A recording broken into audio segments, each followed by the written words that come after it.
Mga kapananampalataya, may oras ka ba? Tara, samahan mo kong pagnilayan ang mga salita ng Diyos.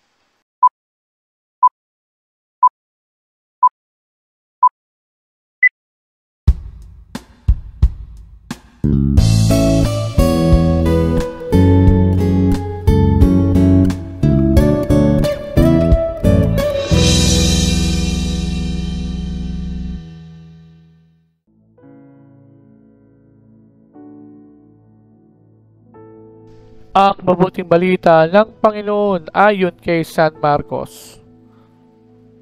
Noong panong iyon, tinawag ni Jesus ang 12 at sinugong dala-dalawa. Binigyan niya sila ng kapangyarihang magpalayas ng masasamang espiritu at pinagbilinan. Sa inyong paglalakbay, huwag kayong magdala ng anuman, maliban sa tungkod, ni pagkain, balutan, salapi sa inyong lukbutan o bisan, ay huwag kayong magdala. Ngunit magsuot kayo ng panyapak. Sinabi rin niya sa kanila, at sa alinmang tahanang inyong tuluyan, manatili kayo roon hanggang sa pag-alis ninyo sa bayang iyon. Kung ayaw kayong tanggapin o pakinggan sa isang dako, umalis kayo roon at ipagpag ninyo ang alikabok ng inyong mga paa bilang babala sa mga taga-roon. Kaya tumayo ang 12 at nangaral sa mga tao na pagsisihan nila at talikdan ang kanilang mga kasalanan. Pinalayas nila ang maraming demonyo sa mga inaalihan nito. Pinahiran nila ng langis at pinagaling ang maraming may sakit. Ang mabuting balita ng ating kaligtasan.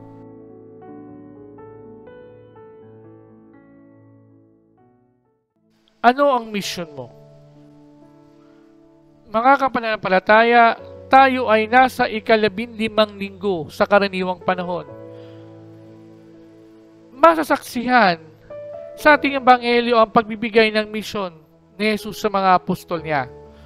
Mababasa din natin ang mahigpit na mga bilin sa kanila.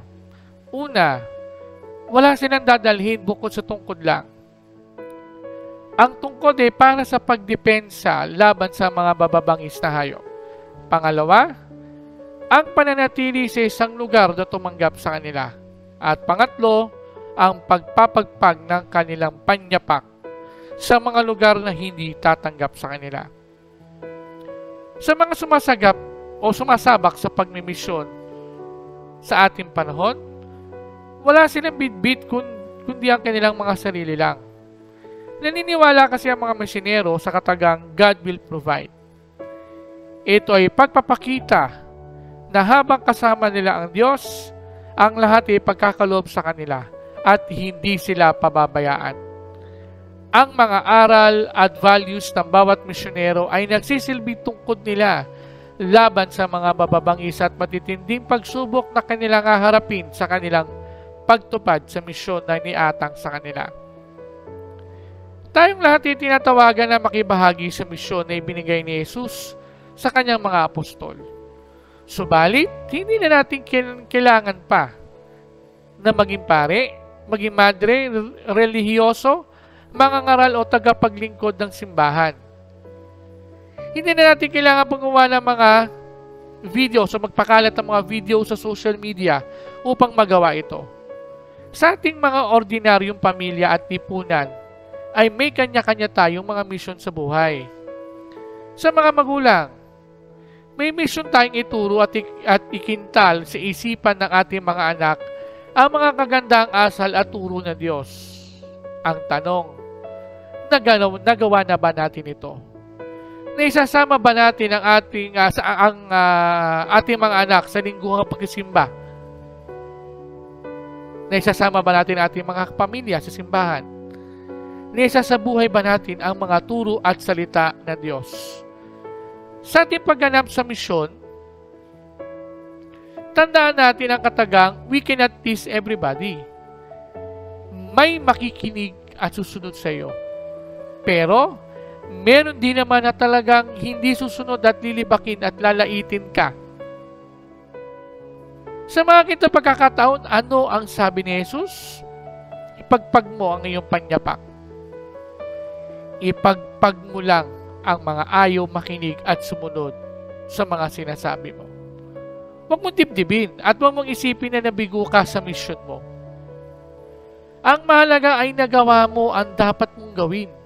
Kung ayaw nila sumunod, wala ka ng pananagutan sa kanila.